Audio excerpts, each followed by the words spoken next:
Everyone, আজকে তোমাদের জন্য একটা ইন্টারেস্টিং ব্লগ নিয়ে হাজির হয়ে গেলাম। কেমন আছো তোমরা সবাই?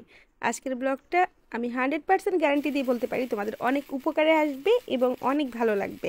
আজকে তোমাদের সাথে যে রেসিপিটা শেয়ার করব, এই রেসিপিটা আমি জানি মাথা নষ্ট করা একটা রেসিপি, যারা মাছ খেতে পছন্দ করে না তাদের জন্য। তো ব্লগটা শুরু করেছি গতকাল বিকাল থেকে। গতকাল বিকালবেলা বাহিরে গিয়ে দেখলাম আমার গাছে অনেকগুলো সাদা সাদা নয়নতারা ফুল ফুটেছে, আর বৃষ্টির দিন বাহির ওয়েদারটা ছিল চমৎকার। আর এই চমৎকার ওয়েদারটা আমি কোনোভাবে লোভ সামলাতে পারিনি, তাই ক্যামেরায় বন্দি করে নিলাম এই সুন্দর ছোট ছোট ক্লিপগুলো। ফুলগুলো অনেক চমৎকার ছিল, সুন্দর ছিল। এবার চলে এলাম পরের দিনের সকালবেলা। তো ওই দিন খাওয়া দাওয়া, ঘুমের পর সকালবেলা ঘুম থেকে উঠে যে রুটিন কাজটা থাকে সকালে নাস্তা খাওয়া, তো নাস্তা বানাচ্ছিলাম। আমার সাথে আমার হাজব্যান্ড প্রচুর হেল্প করে ঘরের কাজে। আমি এদিক দিয়ে রুটি পরোটা বানাচ্ছিলাম। বাচ্চারা যেহেতু ক্ষুধা লেগেছে, আমারও ক্ষুধা লেগেছে, ঝটপট করার জন্য আমার হাজব্যান্ডও আমার কাজে হাত লাগিয়ে দিল। সে ওই পাশে ডিম ভাজতেছে। এইটা আমার কাছে অনেক বেশি ভালো লাগে। একজন কেয়ারিং হাজব্যান্ড পাওয়া কিন্তু অনেক বেশি ভাগ্যের ব্যাপার। অ্যাকচুয়ালি আজকালকার দিনে হাজব্যান্ডরা বউদের সাথে যেরকম একটা ব্যবহার করে, নিজেরা রাজা বউরা চাকরানি এই টাইপের। সো আমার হাজব্যান্ড সম্পূর্ণ ডিফারেন্ট। সে আমাকে রানী বানিয়ে সে নিজেই কাজ করে আমার সাথে। যা হোক, এটা আলহামদুলিল্লাহ আল্লাহর কাছে অনেক বড় পাওয়া। তো সকালবেলা নাস্তা টাস্তার পর্ব শেষ করে আমি দুপুরে রান্নার কাজে চলে এলাম। রান্নার কাজে অলরেডি চুলায় খাবার চাপিয়ে দিয়েছি, বাকি যতটুকু রান্না করব। আর নেক্সট তোমাদের সাথে যে ব্লগ ভিডিওটা শেয়ার করব, তার জন্য ক্যামেরা ওপেন করে কাজ স্টার্ট করে দিলাম। এক পাশে রান্না হচ্ছে আর এক পাশে কাজ হচ্ছে। আমরা মেয়েরা কিন্তু মানে 2 হাত কিন্তু কাজ করি 10 হাতের মতো। সো আমার আজকে ফিশ ফ্রাই রেসিপিটা তোমাদের সাথে শেয়ার করব, যার কারণে অন্যান্য যে নাস্তাগুলো, অন্যান্য যে খাবারগুলো রান্না করছি সেটা বসিয়ে দিয়েছি, সেটা তোমাদের সাথে শেয়ার করতেছি না। শুধু মাছের ভিডিওগুলো, তো মাছের যে রেসিপিটা করব সেটাই তোমাদের সাথে আজকে শেয়ার করব।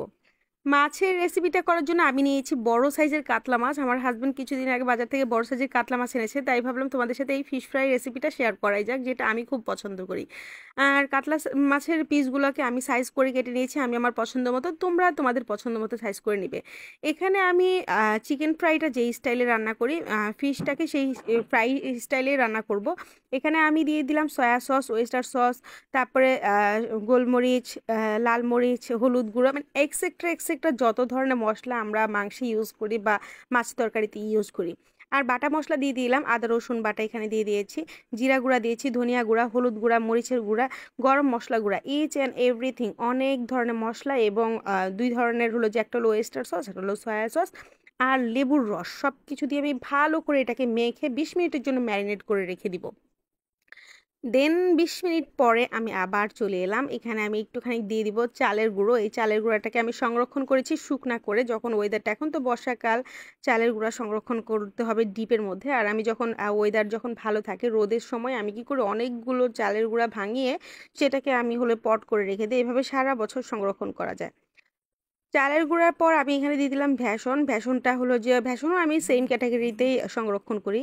এবার মাছের মধ্যে চালের গুঁড়া আর ভেষন দিয়ে আমি আবার ভালো করে এটাকে মেখে নিব।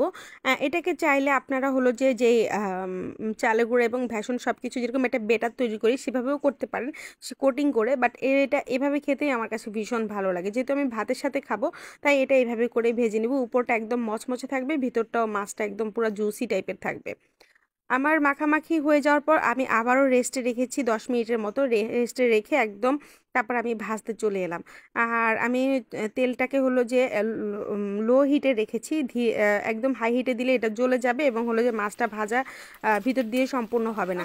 তাই এটা হলো যে মিডিয়াম আছে, আমি হলো যে মাছটাকে এপিট ওপিট করে ভালো করে উল্টে পাল্টে করে ভেজে নেব, যাতে মাছের ভিতরটা একদম নরম সিদ্ধ হয়ে যায়।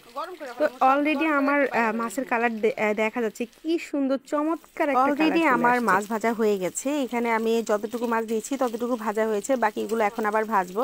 আর এইভাবে মাছ ভাজলে তেলটা একদম পরিষ্কারই থাকে, তেলটাতে এমন কোনো হলো যে ময়লা ঘোলা হয় না। আর এই মাছগুলো একদম উপর দিয়ে ক্রিস্পি হয়েছে চিপসের মতো, আর ভিতরটা একদম নরম তুলতুলে হয়েছে।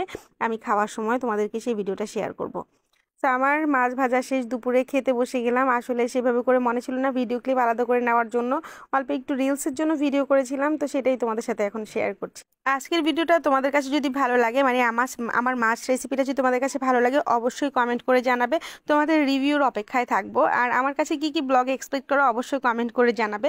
থ্যাংক ইউ সো মাচ আমার ভিডিওটা সম্পূর্ণ দেখার জন্য। ভালোবাসা অবিরাম।